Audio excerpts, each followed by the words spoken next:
Greet you all in the highly exalted, wonderful, precious name of our Lord and Savior Jesus Christ. మన ప్రభువును రక్షకుడైన యేసుక్రీస్తు వారి అత్యున్నతంగా హెచ్చించబడిన ఘనమైన ప్రశస్త నామములో మీకు అందరికీ శుభములు తెలియజేస్తున్నాను. Welcome to the book of Romans. రోమీయులకు రాసిన పత్రికకు స్వాగతం. Turning our Bibles to Romans chapter 3 and verse 29. రోమీయులకు రాసిన పత్రిక 3వ అధ్యాయము 29వ వచనం. Is God the God of the Jews only? Is he not the God of Gentiles too? Yes, of Gentiles too. దేవుడు యూదులకు మాత్రమే దేవుడా, అన్యజనులకు దేవుడు కాడా? అవును, అన్యజనులకును దేవుడే. God is God, by definition, God belongs to the whole world. దేవుడు అని నిర్వచించినప్పుడు ఆయన సర్వలోకానికి సంబంధించిన వాడు. And there cannot be a wide spectrum of gods who hold the whole world. అంటే ఈ సర్వలోకాన్ని పట్టించుకోవడానికి ఇన్ని రకాల దేవుళ్ళు ఉండాలని అది కాదు విధి. One God by definition means he holds sovereign authority over everything. ఒక దేవుడు అని చెప్పినప్పుడు నిర్వచనానుసరించి సర్వ ప్రపంచమంతటికి సార్వభౌముడుగా ఒక్కడే ఉంటాడు. Once he created Adam and Eve, that means every offspring of Adam and Eve, he is the ultimate God.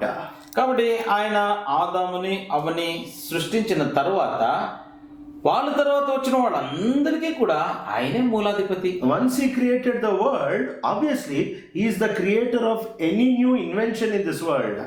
ఈ లోకాన్ని సృష్టించిన తర్వాత ఈ లోకంలో ఇంకా మరి ఏదైనా కొత్తది సృష్టించారనుకోండి, దానికి కూడా ఆయన సృష్టికర్తే. So he is the Lord of the whole universe. కాబట్టి ఈ విశ్వం అంతటికి ఆయన దేవుడు, he is creator, ఆయన సృష్టికర్త. And then when you come here, he continues to say, ఇక్కడికి వచ్చేసరికి ఏమంటాడంటే that he is not only the God of the Jews, but he is the God of the Gentiles also. అంటే ఆయన యూదులకు మాత్రమే దేవుడు కాదు, అన్ని జనులకు కూడా దేవుడే. Because if he is only the God of the Jews, he is not God at all. ఒకవేళ ఆయన యూదులకు మాత్రమే దేవుడు అనిపించుకున్నాడు అనుకోండి, ఆయన నిజంగా దేవుడు కాదు. When he says I am the God of Abraham, Isaac and Jacob, that doesn't mean I am not the God of others. అంటే ఆయన అబ్రహాం, ఇసాక్, యాకోబు దేవుణ్ణి అని చెప్పినప్పుడు నేను మిగతా వాళ్ళకి దేవుని కాదని కాదు. In other words, what he is trying to say is I am relating to them in a very special way. That's all.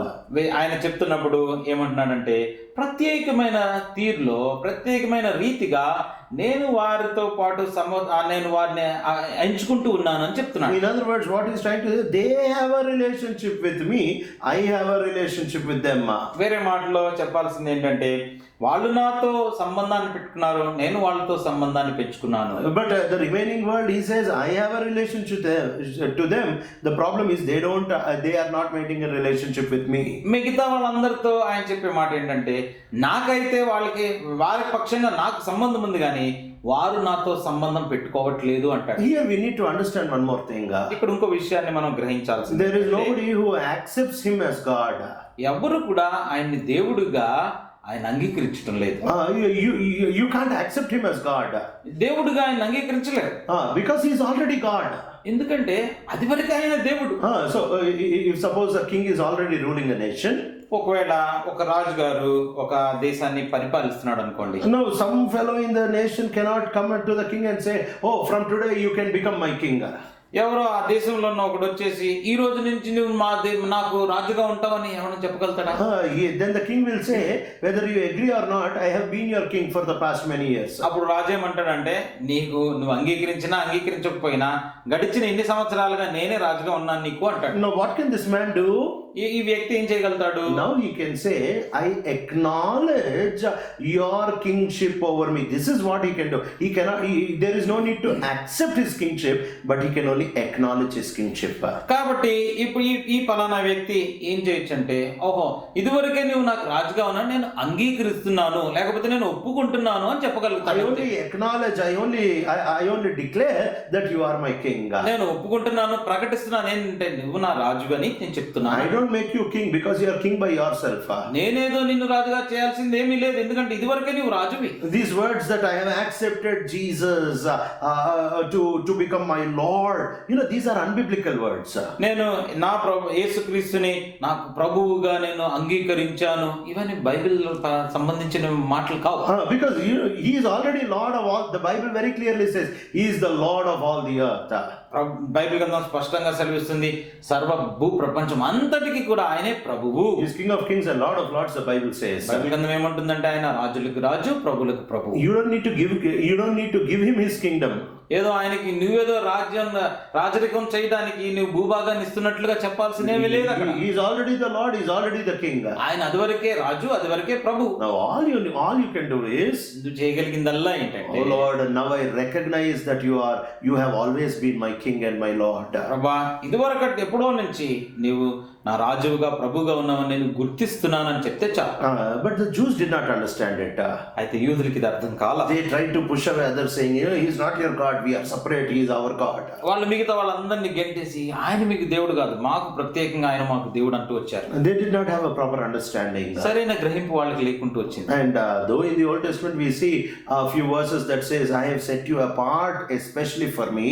పాత నిబంధనలో కొన్ని వచనాలు నా కొరకు మిమ్మల్ని ప్రతిష్ఠించి ప్రత్యేకంగా ఎంపిక చేసుకున్నానని ప్రభు చెప్పినా, that doesn't mean the other nations don't belong to me. అంటే దాని యొక్క అర్థము మిగతా వాళ్ళు ఎవరు నాకు సంబంధించిన వాళ్ళు కారని చెప్పేది కాదు. It is like when you go to your house. ఇది ఎలా ఉంటుందంటే, మీరు మీ ఇంటికి వెళ్ళినప్పుడు there are so many apples there and you pick up one apple and you eat it. అక్కడ చాలా పళ్ళు ఉన్నాయి, యాపిల్ పళ్ళు, దానిలోంచి ఒకటి తీసుకొని మీరు తిన్నప్పుడు, and then the apple which you have eaten cannot say, I alone belong to the master, you people don't belong to the master. ఆ మిగతా వాళ్ళందరి వైపు, మిగతా ఆపిల్స్ వైపు తీసుకున్నది నేను ఒక్కదాన్నే, నేను మా యజమానికి చెందిన మీరు అందరూ కాదని చెప్పడానికి వీల్లేదు. then the other apples will say, అప్పుడు మిగతా ఏమంటాయి, he has eaten you, that's all, we also are in his house, we also belong to him. అది కేవలం నిన్ను తీసుకొని తిన్నాడు అంతే గాని మేము కూడా ఆయన ఇంట్లో ఉన్నాం, ఆయనకి సంబంధించిన వాళ్ళమే అంటారు. Just it will take few days when he will come again and eat each one of us also. బహుశా ఇంకో కొన్ని రోజులు పడితే మాలో ప్రతి ఒక్కరిని కూడా ఆయన కూడా వచ్చి తీసుకొని తింటాడులే అంటారు. This is the bridge between the Old Testament and the New Testament. కాబట్టి ఆ పాత నిబంధనకి కొత్త నిబంధనకి మధ్యలో ఉన్న వంతెన వారది ఇది. In the Old Testament we see no Moabite, no Ammonite, no this, no that, and so many other restrictions are there. ఆ పాత నిబంధనలోకి చూస్తే మోయాబీలు ఉండడానికి వీల్లేదు, అమోరీలు ఉండడానికి వీల్లేదు, మిగతా వాళ్ళు ఫలానా వాళ్ళు ఉండకూడదు, ఫలానా ఇవన్నీ హద్దులు ఉంటూ వచ్చాయి. That doesn't mean that they don't belong to God. దాని అర్థము వాళ్ళు ఆయనకి సంబంధించిన వారు కారు అని కాదు. It means that at that point of time he was working only with the Israelites. దానికి అర్థం ఏంటి, ఆ సమయానికి ఇశ్రాయేలుతో మాత్రం పని కలిగి ఉండొచ్చు. He was giving everybody in the whole world common good. In other words, even to the Canaanites he was giving them milk and honey until then. మరి మిగతా వాళ్ళందరికీ కూడా అప్పటి వరకు కావలసిన అన్ని ఆయన సదుపాయాలు అనుగ్రహిస్తూనే వచ్చాడు. చెప్పాలంటే అందులో ఉన్న కనానీయులకి అప్పటి వరకు పాలు తేనెలు ఇస్తూనే వచ్చాడు కదా. మరి but when you come to the Old Testament, పాత నిబంధనలకు వచ్చినప్పటికీ it was only that God was dealing with Israel first, that's all. మొట్టమొదటిగా ఇశ్రాయేలుతో ఆయన పని కలిగి ఉంటూ వచ్చాడు అంతే. He was dealing with Israel so that after he brought his son the Lord Jesus Christ, now through his son the Lord Jesus Christ, he can accept every Moabite, every Ammonite, every Canaanite also. ఆయన ఇశ్రాయేలుతోటే ఎందుకు పని కలిగి వచ్చాడు, తద్వారా యేసుక్రీస్తు ప్రభు తన ప్రియ కుమారుడిని ఆ యొక్క దృశ్యంలోనికి తీసుకొచ్చి ఆయన ద్వారా మోయాబీలేంటి, అమోరీలేంటి, కనానీయులేంటి అందరినీ కూడా తన కొరకు సంపాదించుకోవటానికి. The ultimate blessing was not the land of milk and honey, it was the person, the Lord Jesus Christ, who was the ultimate land of milk and honey. చిట్ట చివరికి వారికి ఉన్న ఆశీర్వాదం అంటే అదేదో పాలు తేనెలు ప్రవహించే దేశము కాదండి, నిజముగా పాలు తేనెలుగా ఉంటున్న యేసుక్రీస్తు ప్రభువారే ఆ బహుమానం. So he selected Israel, ఇశ్రాయేలుని ఎంపిక చేసుకున్నాడు, so that he can bring out his dear son, కాబట్టి తద్వారా తన ప్రియ కుమారుని అందులో నుంచి తీసుకొని రావడానికి, where he can say there is no more Gentile. తద్వారా ఇక మీదట అన్యజనుడు అని చెప్పక్కర్లేదు. It is not that he has now become the Lord of the Gentiles. అంటే అదేదో ఇప్పుడు ఆయన అన్యజనులకు దేవుడైనట్టు కాదు. he was only preparing a way where they could also come fully into his salvation fold. ఆయన రక్షణ యొక్క గుంపులోనికి మిగతా వాళ్ళందరూ కూడా రాగలిగటానికి ఒక మార్గాన్ని ఆయన చేస్తూ వచ్చారు. Genesis 1:1 is enough to settle the matter where it says he is the sufficient Lord of all creation. ఆదికాండము 1:1 అనుసరించి ఆయన సృష్టి అంతటి కూడా సరిపోయినటువంటి వాడని చెప్పడానికి ఆ వచనం ఒక్కటి చాలు. The day we are born again, you're not making him your Lord, you're only acknowledging his already existing lordship.